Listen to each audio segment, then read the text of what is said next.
My name is Lila. Growing up, I believed love was about happiness and laughter, the moments that make life feel light. But life taught me that love is much more. It's about strength, patience, and sometimes sacrifices that take all you have. I met Caleb on a rainy evening during my first year working at a community center. The center was a place for underprivileged kids, offering them meals, education, and a safe space to grow. I was teaching art classes, and Caleb was a volunteer who fixed things. Leaky faucets, broken chairs, and even the kids' bikes. He was calm, thoughtful, and had a kindness in his eyes that was impossible to miss. We first talked when I was struggling to carry a box of supplies up the stairs. Caleb appeared out of nowhere, took the box from me with ease, and said with a warm smile, "You're too stubborn to ask for help, aren't you?" I laughed, slightly embarrassed, but his tone wasn't mocking. It was gentle, as if he already understood me. From that moment, we became friends.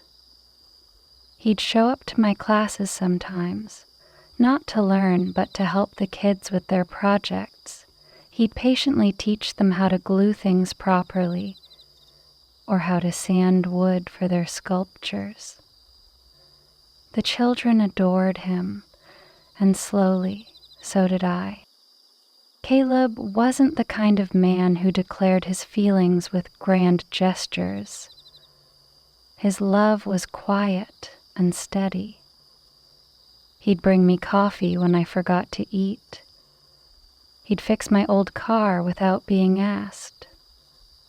And he'd listen, truly listen, when I talked about my dreams and fears. "Why do you do so much for everyone?" I asked him one evening as we cleaned up the art room together. He shrugged, his usual calm demeanor intact. "Someone has to. These kids need to know they matter, that someone sees them." "And you?" I pressed. "Who sees you?" For the first time, I saw a flicker of vulnerability in his eyes. He smiled faintly. "Maybe you do." That was the moment I realized how much he meant to me. Caleb wasn't just someone who helped fix broken things. He healed hearts too, including mine. Our love grew naturally, like the steady bloom of a flower. We spent more time together, sharing simple joys, late-night walks, quiet dinners, and dreams of making the world better. But life had a way of testing even the strongest bonds. One day, Caleb told me about a new opportunity. A nonprofit organization needed volunteers to rebuild a small village devastated by an earthquake. "It's for 6 months," he said, his voice steady but uncertain. "They need people who can do what I do." The thought of him leaving broke something inside me. "6 months is a long time, Caleb," I said, trying to keep my voice from trembling. He took my hand in his grip firm yet reassuring. "I know, but these people, they've lost everything. I can help them rebuild, give them hope. And what about us?" I whispered, my fear spilling out. He looked at me with those kind, steady eyes. Lila, love isn't just about holding on. It's about trusting each other enough to let go when it's needed. I'll come back, I promise. The weeks before his departure were bittersweet. We spent every possible moment together, creating memories to hold on to. On the day he left, I hugged him tightly, my tears soaking his shirt. Come back to me, Caleb. Don't break your promise. He cupped my face in his hands, his voice steady and sure. I won't. You are my home, Lila. And then he was gone, leaving a void I didn't know how to fill. I threw myself into my work at the center, trying to distract myself from the ache in my heart. Caleb wrote letters whenever he could, describing the village, the people, and the challenges they faced. His words were filled with hope and determination, but I could sense the exhaustion beneath them. Then, one day, the letters stopped. Weeks turned into months without any word from Caleb. I told myself that he was simply too busy or that the mail was delayed. But deep down, fear began to creep in, whispering questions I wasn't ready to face. Was he safe? Was he coming back?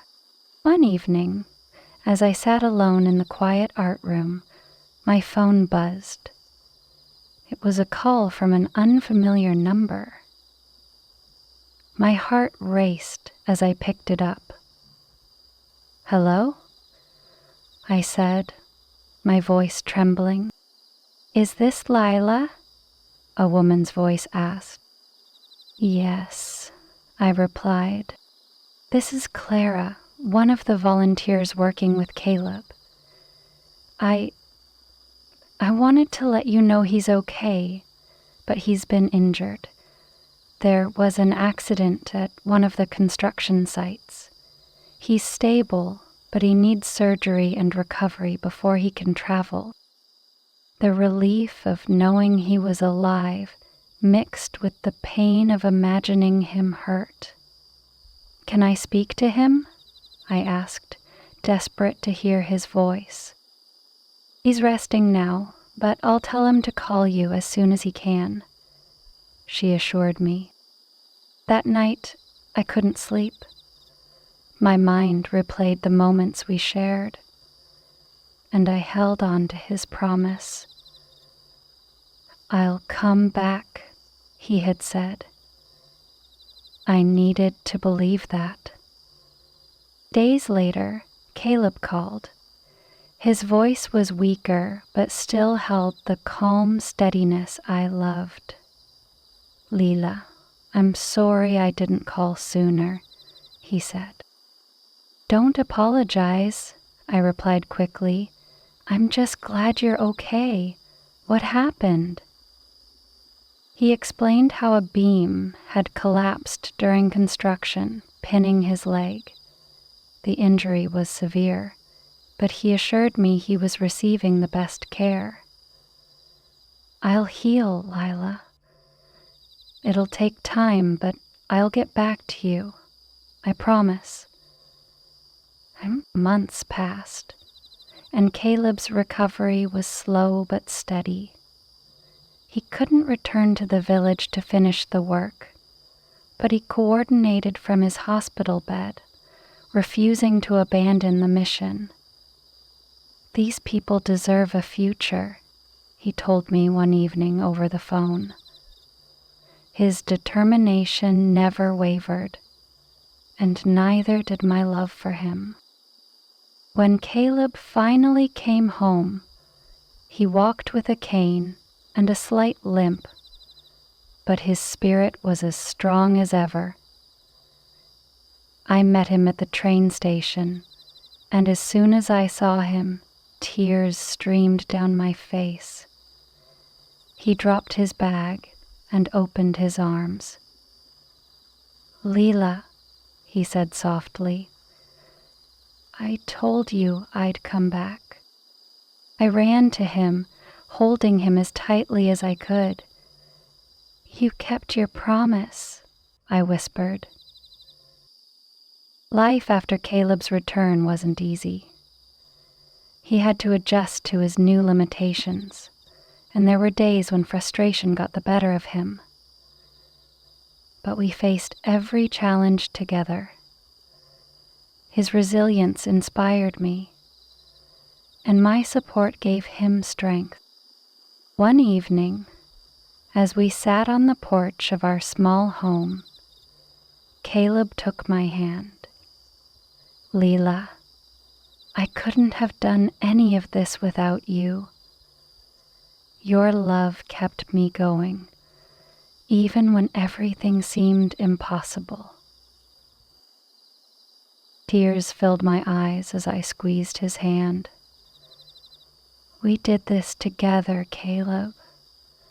That's what love is, facing the storms and finding our way through them." Caleb nodded, a small smile playing on his lips. "You're my home, Lila, always." As the sun set, painting the sky in hues of orange and pink, I felt a deep sense of peace. Caleb's journey had been long and painful, but he was here. We were together, and that was all that mattered. Our love wasn't about grand gestures or perfect moments. It was about resilience, trust, and the sacrifices we made for each other.